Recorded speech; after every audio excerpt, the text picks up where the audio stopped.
যারা WBICDS নিয়োগের জন্য প্রস্তুতি নিচ্ছেন কিংবা নতুন রেজিস্ট্রেশন শুরু হওয়ার অপেক্ষায় ছিলেন, তাদের জন্য রয়েছে একটি গুরুত্বপূর্ণ আপডেট। WBICDS এর নতুন রেজিস্ট্রেশন প্রক্রিয়া ইতোমধ্যেই শুরু হয়েছে। এই ভিডিওতে আমরা ধাপে ধাপে দেখব কিভাবে সঠিকভাবে রেজিস্ট্রেশন সম্পন্ন করবেন। তবে শুরু করার আগে একটি বিষয় অবশ্যই মনে রাখবেন। রেজিস্ট্রেশন ফর্মে কোনো ভুল তথ্য প্রদান করলে আপনার আবেদন বাতিল হয়ে যেতে পারে। তাই প্রতিটি তথ্য অত্যন্ত সতর্কতার সঙ্গে পূরণ করা জরুরি। রেজিস্ট্রেশনের সময় আপনার মাধ্যমিক অথবা উচ্চ মাধ্যমিকের সার্টিফিকেট অবশ্যই সঙ্গে রাখুন, কারণ সেখানে উল্লেখ থাকা তথ্য যেমন আপনার নাম, পিতার নাম, মাতার নাম, জন্ম তারিখ সহ অন্যান্য তথ্য সার্টিফিকেট অনুযায়ী হুবহু লিখতে হবে। এছাড়াও একটি সচল মোবাইল নম্বর এবং একটি সক্রিয় ইমেইল ঠিকানাও প্রয়োজন হবে। তাই রেজিস্ট্রেশন শুরু করার আগে সব প্রয়োজনীয় তথ্য ও নথিপত্র প্রস্তুত করে রাখুন। এখন চলুন সম্পূর্ণ রেজিস্ট্রেশন প্রক্রিয়াটি ধাপে ধাপে দেখে নেওয়া যাক। রেজিস্ট্রেশন প্রক্রিয়া শুরু করার আগে একটি গুরুত্বপূর্ণ তথ্য জেনে নেওয়া খুবই জরুরি। WBICDS এর অফিসিয়াল নিয়োগ বিজ্ঞপ্তি এখনও প্রকাশিত হয়নি।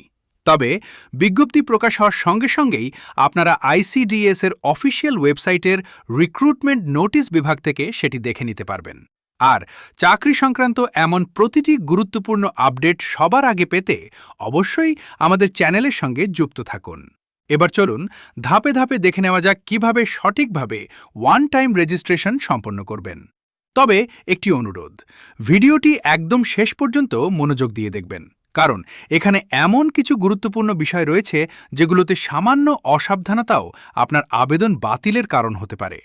প্রথমেই রয়েছে ওয়ান টাইম রেজিস্ট্রেশন, অর্থাৎ এই রেজিস্ট্রেশন শুধুমাত্র একবারই করা যাবে। কোনো প্রার্থী একাধিকবার রেজিস্ট্রেশন করতে পারবেন না। যদি যাচাইয়ের সময় একাধিক রেজিস্ট্রেশনের তথ্য পাওয়া যায়, তাহলে সেই প্রার্থীর আবেদন অফিসিয়ালি বাতিল করে দেওয়া হবে। এমনকি তিনি ভবিষ্যতে ওই নিয়োগ প্রক্রিয়ায় আবেদন করার সুযোগও হারাতে পারেন।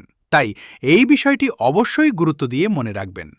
রেজিস্ট্রেশনের সময় যদি কোনো প্রযুক্তিগত সমস্যা বা অন্য কোনো অসুবিধার সম্মুখীন হন, তাহলে আপনার সমস্যার বিস্তারিত লিখে pscwbit01@gmail.com এই ইমেল ঠিকানায় পাঠাতে পারবেন।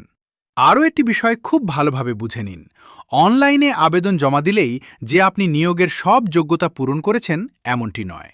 পরবর্তী যাচাইয়ের সময় যদি কোনো তথ্য ভুল, অসম্পূর্ণ বা নিয়ম বহির্ভূত বলে প্রমাণিত হয়, তাহলে যে কোনো সময় আপনার আবেদন বাতিল হয়ে যেতে পারে।